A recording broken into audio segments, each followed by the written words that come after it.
14ویں رات کے چاند کی طرح آپ کا چہرہ چمکتا تھا۔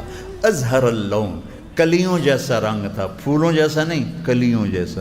کلی کی رونق پھول سے زیادہ ہوتی ہے، کلی میں چمک پھول سے زیادہ ہوتی ہے۔ تو ازہر اللون، چمکتا چہرہ، کلیوں کی طرح کھلا ہوا۔ عظیم الحامہ، بڑا سر، شدید و سواد الشعر، سیاہ کالے بال۔ ان فرقت عقیقت فرق و الا فلا، مانگ کبھی نکالتے تھے کبھی نہیں نکالتے تھے۔ ازج الحواجب، خوبصورت کمان کی طرح آپ کی بھویں تھی۔ من غیر قرن، یہاں بال نہیں تھے، یہاں بال ہوں تو تھوڑے حسن میں کمی آ جاتی، یہاں بال نہیں تھے۔ اور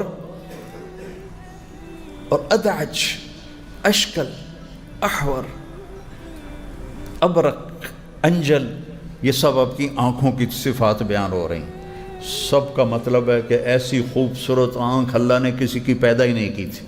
اپنے نبی کی آمد کی خوشی ہے، آپ کا جانا بھی بارک ہو ہے، آپ کا آنا بھی بارک ہو ہے۔ اور بھائیو میرے عزیزو، اپنے نبی کی زندگی کو اسوہ بناؤ، اپنے نبی کی ہر چیز میں دیکھو میرے نبی نے کیا کیا، میرے نبی نے کیا کیا، میرے نبی نے کیا کیا، تو آپ ان کے ہاتھوں میں ہاتھ دو گے تو انشاءاللہ اللہ تک بھی پہنچو گے، جنت میں بھی پہنچو گے، آپ کا علم بھی قبول ہوگا، آپ کی محنت بھی قبول ہوگی۔ ایک آپ کو خاندانی طور پر ایسا عالی شان بنایا، لقد جاءکم رسول من انفسکم، اور افریقہ میں پڑھتے ہیں من انفسکم، من انفسکم، من انفسکم، یہ تم میں سے ہے، تمہارے سامنے اس کی نسل، اس کا خاندان ہے کوئی اس جیسا؟ کوئی ہے جس کا نسب آدم تک محفوظ ہو؟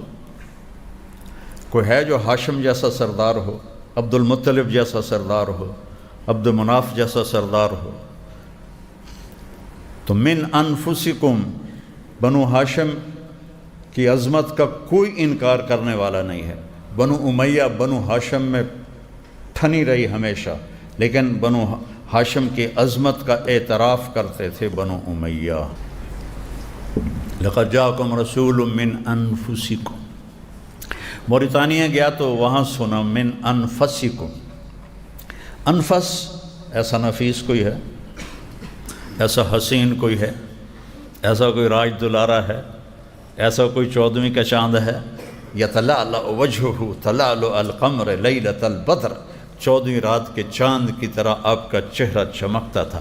ازہر اللون، کلیوں جیسا رنگ تھا، پھولوں جیسا نہیں، کلیوں جیسا۔ کلی کی رونق پھول سے زیادہ ہوتی ہے، کلی میں چمک پھول سے زیادہ ہوتی ہے۔ تو ازہر اللون، چمکتا چہرہ، کلیوں کی طرح کھلا ہوا۔ عظیم الحامہ، بڑا سر، شدید و سواد الشعر، سیاہ کالے بال۔ ان فرقت عقیقت فرق و الا فلا، مانگ کبھی نکالتے تھے کبھی نہیں نکالتے تھے۔ یجابر شعر، وہ باندھا تھا کہ ہوا میں اڑے نہیں، ننگے سر جانا ہوتا تھا تو، لیکن عام طور پر آپ کے بال یہاں تک ہوتے تھے۔ ازج الحواجب، خوبصورت کمان کی طرح آپ کی بھویں تھی۔ من غیر قرن، یہاں بال نہیں تھے، یہاں بال ہوں تو تھوڑے حسن میں کمی آ جاتی، یہاں بال نہیں تھے۔ اور ادعج، اشکل، احور، ابرق، انجل، یہ سب آپ کی آنکھوں کی صفات بیان ہو رہی ہیں۔ سب کا مطلب ہے کہ ایسی خوبصورت آنکھ اللہ نے کسی کی پیدا ہی نہیں کی تھی۔ آپ کی آنکھوں میں آنکھیں ڈال کے کوئی بات نہیں کر سکتا تھا۔ جب آپ ایسے دیکھتے تھے لوگ یوں ہو جاتے تھے، نہیں دیکھ سکتے تھے، آپ کے چہرے پر نظر نہیں پڑتی تھی سوائے ابو بکر اور عمر کے، باقی سب ایسے ہو جاتے تھے۔ انفسکم، ہے کوئی ایسا؟ سوا البطن والصدر، اے سینہ پیٹ دیکھو ایسا برابر تھا، ایسا نہیں کہ پیٹ سجے پاسے آپ کھبے پاسے۔ خاص طور پر مولوی کا پیٹ نکلا ہو تو بہت بری بات ہے، اس کھا کھا کے ڈھول بن جاندے ہیں۔ بھائی تھوڑا کھاؤ، کھانے کے لیے نہیں زندہ ہم، یہ کھانے تو اللہ جنت میں کھلائے گا۔ عیسیٰ علیہ السلام بارش، جیسے ابھی بارش ہو رہی تھی تو عیسیٰ علیہ السلام کے پاس تو ٹھکانہ ہی کوئی نہیں تھا، تو کہنے لگے یا اللہ، وہ ایک غار دیکھا، اس میں جانے لگے تو آگے شیر بیٹھا ہوا تھا، کہنے کہ یا اللہ تو نے شیروں کو ٹھکانہ دیا ہے، ابن مریم کا ٹھکانہ ہی کوئی نہیں، کہا عیسیٰ ڈرو گھبراؤ نہیں، جنت میں 400 حوروں سے تیرا کٹھا نکاح کروں گا اور 1000 سال تیرا جنتیوں کو ولیمہ کھلاؤں گا۔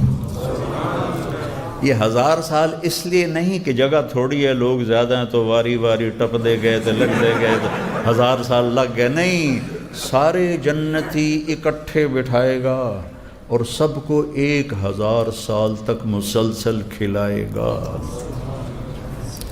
نہ کھانے کے مزے میں کمی، نہ طلب میں کمی، پیو تو کھایا نہیں جاتا، کھاؤ تو پیا نہیں جاتا، وہاں کھاؤ بھی صحیح پیو بھی صحیح۔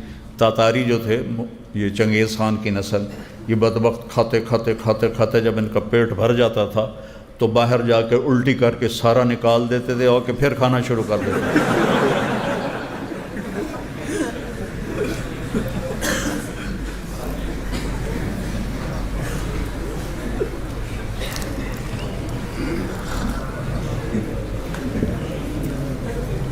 تو اللہ تعالیٰ نے ابراہیم علیہ السلام نے کہا میری اور میری اولاد کو بت پرستی سے بچا، اور اللہ کہہ رہا ہے آپ کے گھر کو تو میں نے پاک کر دیا۔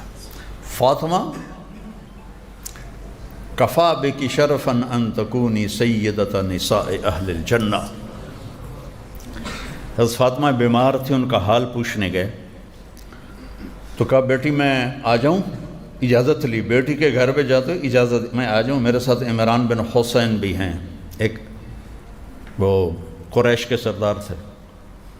کہ یا رسول اللہ میرے گھر میں کوئی بڑا کپڑا نہیں جس سے میں پردہ کر سکوں، تو آپ نے اپنی چادر پکڑائی کہ یہ لو، اس سے پردہ کر لو۔ حسنین کی ماں ہو، علی کی بیگم ہو، نبی کی بیٹی ہو، اور گھر میں چادر کوئی نہ ہو پردہ کرنے کے لیے، تو آپ باپ کی چادر سے پردہ کیا۔ جب آپ اندر گئے تو آپ نے پوچھا فاطمہ کیا حال ہے؟ تو باپ کی قربت سے ذرا طبیعت بھر آئی تو رونے لگیں کہ یا رسول اللہ بھوک ہے، روٹی کوئی نہیں، بیماری یا دوا کوئی نہیں۔ تو آپ بھی رونے لگے کہ لا تبکی یا فاطمہ والذی نفسی بیدہ ما ذقت من ثلاثۃ ایام ذواقا۔ میری بیٹی رو مت، اس ذات کی قسم جو میری جان کا مالک ہے، آج 3 دن گزر چکے ہیں میں نے ایک لقمہ نہیں کھایا۔ پھر یہاں کہا کفا بکی شرفا، یہ ایسے نہیں مل گئی سرداری پیزے کھا کے تو پیپسیاں پی کے، آپ نے کہا کفا بکی شرفا ان تکونی سیدۃ نساء اہل الجنہ، بیٹی تیرے لیے یہ عزت کافی ہے، تو جنت کی عورتوں کی سردار ہے۔ آپ نے علی کا ہاتھ پکڑا ایسے اور یوں کرتے کرتے کرتے کرتے یہاں لے آئے، پھر فرمایا اترضی ان یکون منزلک مقابل منزلی فی الجنہ، تو راضی ہے جنت میں تیرا گھر میرے گھر کے سامنے ہوگا؟ تو حضرت علی رونے لگے، یا اللہ میں راضی ہوں۔ بیٹوں کی باری آ گئی، سیدہ شباب اہل الجنت الحسن والحسین، جنت کے نوجوانوں کے سردار ہیں حسن اور حسین۔ یہ کسی نبی کے خاندان کو یہ عزتیں نہیں ملیں، اور کسی کو یہ شرف حاصل نہیں ہے کہ نبی کی کمر پہ سوار ہو۔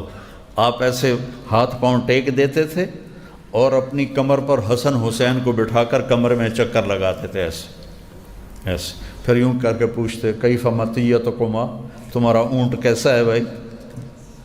پھر ان دونوں کو اتار کے حضرت زینب کو بٹھاتے تھے، پھر اکیلی کو چکر لگواتے تھے۔ یہ ان مولویوں میں کوئی کر سکتا ہے؟ کہیں گے ہماری اتنی بڑی بڑی پگڑیاں ہیں، ہماری تو شان کے خلاف۔ ایک دفعہ حضرت جابر اوپر سے آ گئے، انہوں نے دیکھا اتنی بڑی سواری، اتنی بڑی سواری، نعم المرکب، تو آپ نے فرمایا نعم الراکبان، سوار بھی تو بہت بڑے ہیں، سوار بھی تو بہت بڑے۔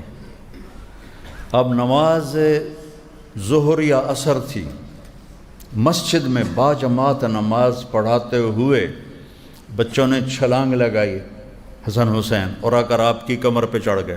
آپ سجدے میں تھے، آپ کی کمر پہ چڑھ گئے، آپ نے سجدہ لمبا کر دیا، اتنا لمبا کیا کہ پچھلے سوچنے لگے کہ فوت ہو گئے۔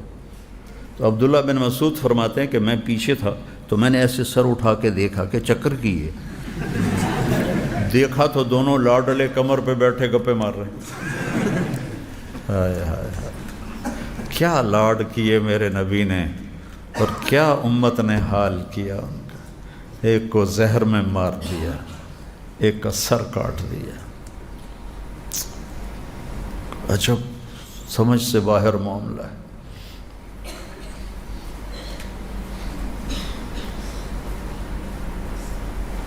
اللہ اکبر۔ تو حضرت عبداللہ بن مسعود نے ہاتھ آگے کیا ان کو پکڑنے کے لیے، تو ہمارے نبی نے یہاں سے دیکھا بغلوں سے کہ کوئی ہاتھ آ رہا ہے، تو آپ نے سجدے میں سے ہاتھ اپنا یوں کیا، نہیں چھیڑنا، جب تک بچے نہیں اترے آپ نے سجدے سے سر نہیں اٹھایا۔ پھر جب آپ نے نماز ختم کی تو دونوں کو اٹھا کے اپنی گود میں لے لیا، کبھی ابی ہما و امی لا تؤذوہما، میرے ماں باپ ان پہ قربان، انہیں کچھ نہ کہا کرو، انہیں تکلیف نہ دیا کرو، کیونکہ آپ کو نظر آ رہا تھا کہ کیا تکلیف آنے والی ہے۔